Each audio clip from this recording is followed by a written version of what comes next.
The nervous system does not learn through meaning. It does not evaluate truth, fulfillment, or alignment. It learns through correlation. It tracks what happens before results arrive and what happens after, what state the body was in, what level of pressure was present, what degree of urgency, contraction, or self-override came before success. If outcomes follow activation, the nervous system encodes activation as necessary. This happens regardless of how the experience is labeled cognitively. A person may value balance, presence, or ease. They may hold accurate insights about sustainability or well-being. But the body is not persuaded by insight. It is persuaded by evidence. When success repeatedly arrives after pushing, bracing, monitoring, or staying ahead of discomfort, the system links those states with effectiveness. Pressure becomes part of the internal recipe for results, not because it feels good, but because it has worked. Over time, this learning becomes implicit. The system no longer distinguishes between how something happened and what happened. The outcome and the state that preceded it begin to blur together. The nervous system doesn't ask whether pressure was optimal. It only notes that pressure was present when reward arrived. This is why people can succeed while feeling increasingly strained. The external signal, achievement, recognition, progress, arise quickly. The internal cost accumulates slowly. And because the system prioritizes survival and predictability, it trusts the pattern that produces results over the signal of internal depletion. In this way, effectiveness can train physiology more deeply than values ever could. The body learns that mobilization equals competence, that urgency equals readiness, that self-override equals reliability. And once these associations form, they are not easily undone by reflection, because reflection operates at a different level than conditioning. From the nervous system's perspective, pressure is not a problem to be solved. It is a known pathway. So when someone later tries to move without pressure, to act without urgency, to create without tension, to rest without collapse, the system does not experience that shift as neutral. It experiences it as unfamiliar. And unfamiliarity, to the nervous system, registers closer to risk than to relief. This is why telling someone that pressure is unnecessary rarely changes their experience. The system has learned otherwise through repetition. It has been trained by outcomes, not by explanation. What once began as a response to circumstance becomes a baseline state. Activation is no longer something the person does. It becomes something the system expects. At that point, success is no longer just about achieving results. It is about maintaining the internal conditions that historically preceded them.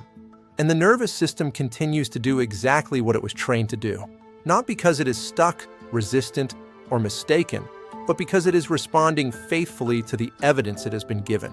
The learning itself is not wrong. It is precise. It reflects a system that adapted to what worked, long before anyone asked whether it was true. Results shape the nervous system long before there is space to think about what they cost. Conditioning happens in real time. Reflection happens later, if it happens at all. By the time someone pauses to evaluate how something was achieved, the body has already learned the sequence, the mobilization, the tension, the internal acceleration that preceded the outcome. Success does not wait for understanding. It arrives while the system is still in motion. When an external reward follows sustained pressure, the nervous system does not ask whether the process was healthy or sustainable. It registers a simple relationship. This state preceded survival, approval, progress, or relief. That association is recorded immediately. Reflection, on the other hand, is slow. It requires safety, distance, and spare capacity. But success often occurs in environments where those conditions are absent. Deadlines, stakes, visibility, uncertainty. The very contexts that produce results are the ones least likely to support integration. So the system is reinforced externally while being strained internally. From the outside, things are working. Metrics improve. Opportunities expand. Responsibility increases. From the inside, tension is being held, often unnoticed. Breath shortens. Muscles brace. Attention narrows. But because outcomes arrive, the strain is not interpreted as a signal. It is interpreted as part of the formula. The nervous system learns quickly what the mind may not question for years. Each repetition strengthens the association. Pressure precedes success. Urgency precedes resolution. Override precedes reward. And because the system is oriented toward efficiency, it does not wait for conscious consent. It doesn't pause to ask whether another way might exist. It repeats what is already proven effective. This is how patterns become entrenched without ever being chosen. Reflection may later identify exhaustion, dissatisfaction, or loss of contact. But by then, the conditioning is already in place. The body has been trained through experience, not through belief. Even when insight arrives, it often arrives too late to interrupt the reflex. Because insight operates at the level of meaning, while conditioning operates at the level of physiology, the system continues to mobilize automatically, even as the person understands that something feels off.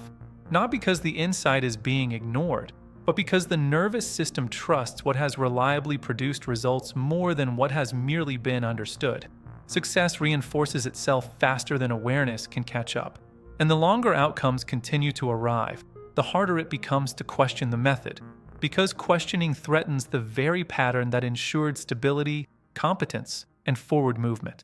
So the cost is quietly justified, not explicitly, not as a decision, but as a default assumption. If it works, it must be worth it. The nervous system does not argue with success. It learns from it. And long before reflection has a chance to intervene, the body has already been conditioned to repeat the state that delivered the result. Stillness often becomes uncomfortable not because it is harmful, but because it removes the signals the nervous system learned to rely on. When results have historically followed activation, the body begins to use activation as an orienting cue. Pressure signals readiness. Urgency signals engagement. Tension signals that something is happening. These states become familiar landmarks. Stillness, by contrast, contains none of them. There is no acceleration, no forward pull, no internal tightening that says, this is working. So when stillness appears, the nervous system does not interpret it as rest. It interprets it as absence. And absence, to a system trained through pressure, feels closer to loss of control than to ease. Without the familiar charge of activation, orientation drops. The system no longer recognizes where it is in the sequence that once led to results. There is nothing to brace against, nothing to push toward, nothing to manage. This loss of signal is subtle, but destabilizing. The body is not responding to the present moment. It is responding to the disappearance of the internal conditions that once preceded success. In that context, stillness feels unproductive not because nothing is happening, but because the body cannot detect the cues it associates with progress. Productivity, then, stops being about output. It becomes about regulation. Movement reassures the system. Busyness restores familiarity. Effort recreates the internal landscape that once felt effective.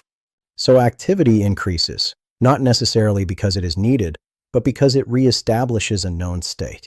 The absence of pressure begins to register as risk, not as danger in a dramatic sense, but as uncertainty, a quiet sense that something is missing. That momentum is being lost. That opportunity may slip away if activation is not restored. This is why pauses often trigger restlessness rather than relief. Why slowing down can feel disorienting instead of grounding. Why the body may reach for stimulation, tasks, or problems to solve the moment space appears. The system is not seeking productivity for its own sake. It is seeking the internal conditions it learned to trust. Stillness removes those conditions. And without them, the nervous system does not know how to locate safety, competence, or direction. So productivity becomes less of a choice and more of a reflex. A way to recreate pressure. A way to reestablish orientation. A way to return to the state that once reliably preceded results. Over time, this reflex deepens. The body begins to associate calm with stagnation, quiet with inefficiency, rest with risk. Not because these associations are true, but because they contrast sharply with the internal states that historically delivered success. Stillness does not feel unproductive because it lacks value. It feels unproductive because it lacks familiarity. And the nervous system, oriented toward what has worked before, responds accordingly. By moving away from stillness and back toward the activation it knows how to interpret. Once a nervous system has learned how success happens, it does not automatically update when conditions change. Physiological conditioning is conservative. It prioritizes reliability over relevance.